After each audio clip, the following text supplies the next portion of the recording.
in the heart of Chicago's South Side, where the streets buzzed with the grind of everyday hustlers and the air smelled like a mix of deep-dish pizza joints and exhaust fumes, lived a young woman named Aaliyah Thompson.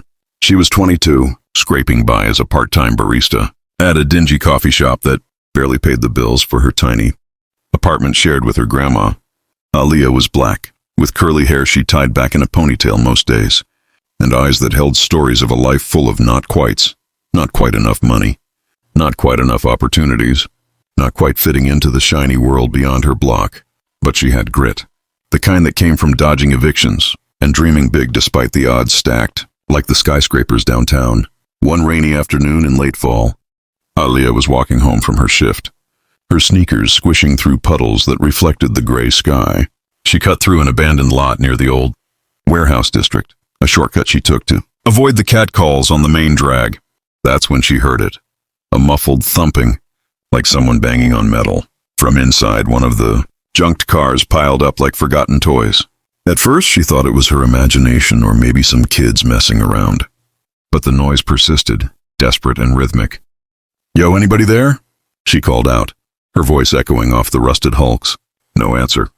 But the thumping got louder from a beat-up sedan with its trunk slightly ajar, like it had been pried open and slammed shut in a hurry. Curiosity mixed with that street-smart caution kicked in.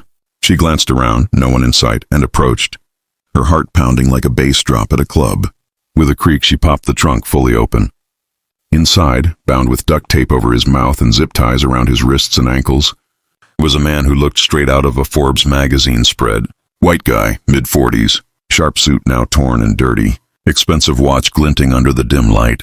His eyes widened in shock when he saw her, then narrowed in what looked like disgust. He mumbled something through the tape, thrashing weakly. Hold up, Aaliyah said, pulling out her phone to dial 911 but hesitating. The guy looked loaded. Maybe this was some mob hit or kidnapping gone wrong. She ripped the tape off his mouth gently, wincing as he gasped. "Get away from me!" he spat, his voice hoarse but laced with an accent that screamed old money from the North Shore, suburbs. "Don't touch me, you! You people are always causing trouble." Aaliyah froze, her hand midair.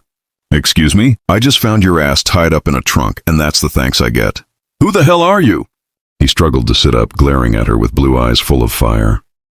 "I'm Ethan Hargrove, CEO of Hargrove Tech. Worth more than you'll ever dream of. Now untie me before I sue you for assault." She laughed, bitter and sharp. "Sue me? Bro, I ain't even got 2 dimes to rub together." "And you people? Really? In 2026 and you're pulling that racist crap?" "Fine, stay tied up then." But she couldn't just leave him. Her grandma raised her better than that. With a sigh, she used her keys to cut the zip ties, helping him out despite his flinches every time her skin brushed his. Ethan stumbled out, rubbing his wrists, but his face twisted like he'd smelled something foul. "I don't need help from someone like you. Just call the cops and get out of here." "Someone like me? Black and poor, you mean?" Aaliyah shot back, her temper flaring, but then she noticed the blood on his shirt, a gash on his side. "You're hurt, dummy. Come on, my place is close. I can patch that up before you bleed out and blame it on the hood." He hesitated, looking around the desolate lot like it was a war zone. No choice, really. His phone was smashed, wallet gone. Grumbling, he followed her, limping through the rain, keeping a deliberate distance as if she carried the plague. Back at her cramped apartment, Grandma Rosa was dozing in front of the TV, reruns of old sitcoms blaring. She woke with a start when Aaliyah burst in with this disheveled white dude. "Child, what in the world? You bringing strays home now?"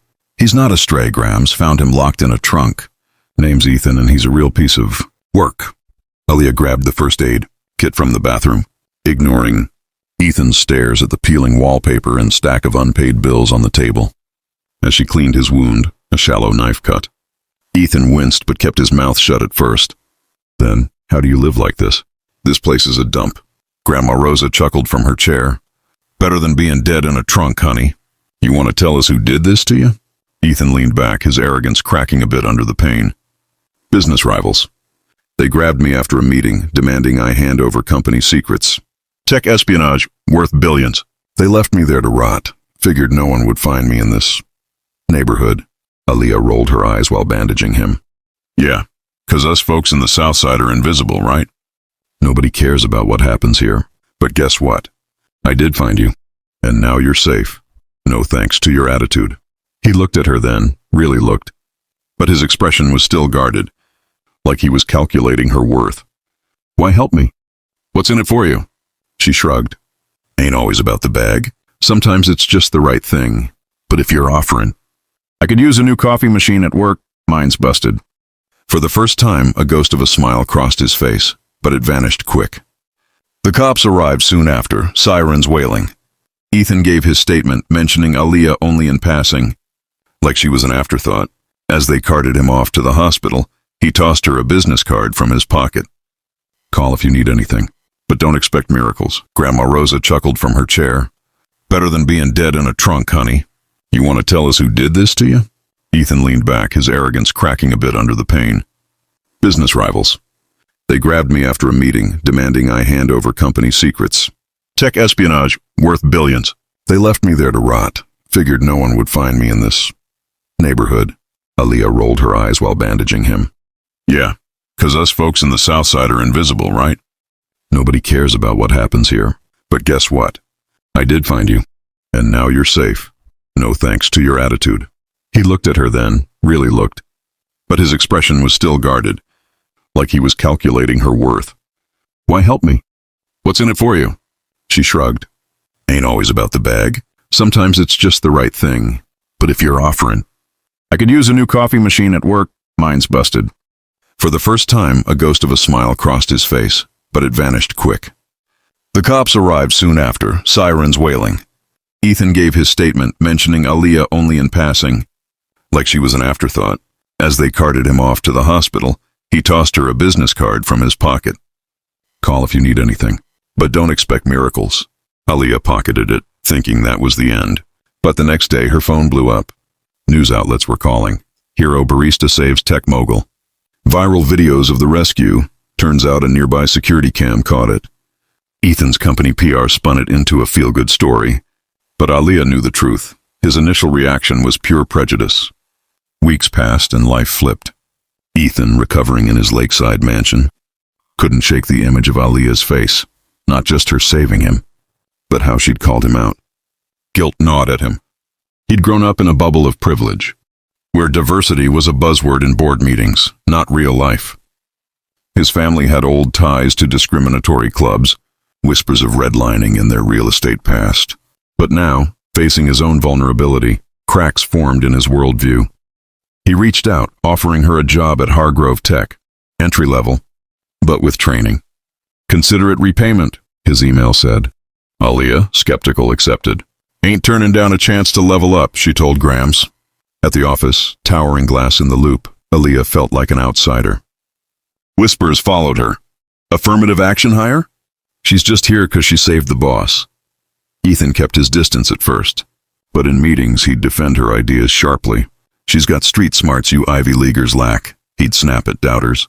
One day, during a team brainstorm on a new app for underserved communities, Aaliyah pitched integrating features for low-income users, like offline access and voice commands for non-native speakers. The room went quiet. Then a snide comment from a VP. Do we really want to cater to that demographic? It might tank our premium image. Ethan exploded. That demographic is half the city, you idiot. And if you mean black and brown folks, say it. We're not repeating the mistakes of the past. He glanced at Aaliyah, a silent apology in his eyes. As months rolled on, their paths crossed more. Late nights working on the project.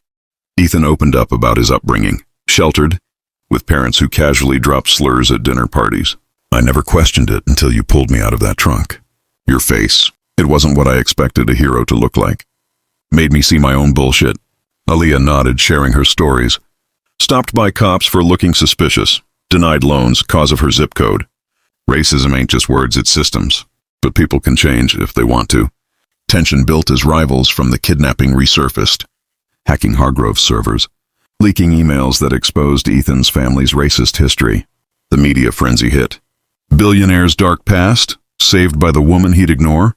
Aaliyah faced backlash too. Trolls calling her a diversity prop. But she stood firm, using her new platform to speak out. Ethan, cornered, had to choose, deny or confront. Picture this. Just when Aaliyah thinks she's turned her life around, a bombshell drops. Ethan's past catches up, but it's her secret that could destroy everything. Will their unlikely bond shatter under the weight of hidden truths? Or will it spark a revolution? Stick around, the twist will flip your world. The factory smelled like rust, old oil, and fear. Aaliyah's wrists burned against the cold metal chair they'd zip-tied her to. Dim fluorescent lights buzzed overhead, flickering like they were about to give up. 3 men in dark hoodies paced around her, the same crew who'd grabbed Ethan months ago, only this time they were bolder, more desperate. One of them, the leader with a scar running down his left cheek, leaned in close. His breath smelled like cheap whiskey and cigarettes. "You're the little hero, huh? The one who ruined everything, saved the golden boy. Got him all woke. Now he's turning on his own kind." Aaliyah kept her voice steady, even though her heart was hammering. "If by his own kind, you mean rich racists who think the world owes them everything? Yeah, he's turning. And good for him." Scarface laughed low and mean. "You talk big for someone about to become collateral damage." He pulled out his phone and started recording. "Smile for the camera, sweetheart. This little video is going to make your boyfriend cancel his big apology." But mostly she thought about Ethan, the man she'd pulled out of that trunk, the one who'd first looked at her like she was dirt under his shoe, and then looked at her like she might be the only person who could save him from himself. Back at Hargrove Tech headquarters, Ethan was losing his mind. The live stream was scheduled in less than 12 hours. He'd written the speech himself, raw, no PR polish. He was going to admit everything. The redlining deals his grandfather signed off on in the 60s, the way his father quietly kept the money flowing from those properties, the board members who still sat on slush, funds tied to discriminatory housing schemes. He was going to pledge $500 million to community rebuilding projects in the South and West Sides. Scholarships, job training, real money. Not just photo op checks. And then the video arrived. A private number. 30 seconds of Aaliyah tied up, defiant, staring straight into the camera like she was daring them to hurt her. Ethan's hands shook so bad he almost dropped the phone. His chief of security, Marcus, a retired Marine who'd been with the family for 15 years, put a hand on his shoulder.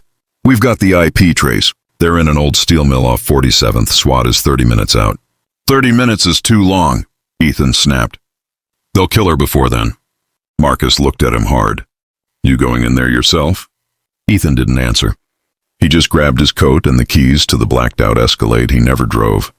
23 minutes later, he was crouched behind a stack of rusted barrels outside the factory, rain pouring down his face.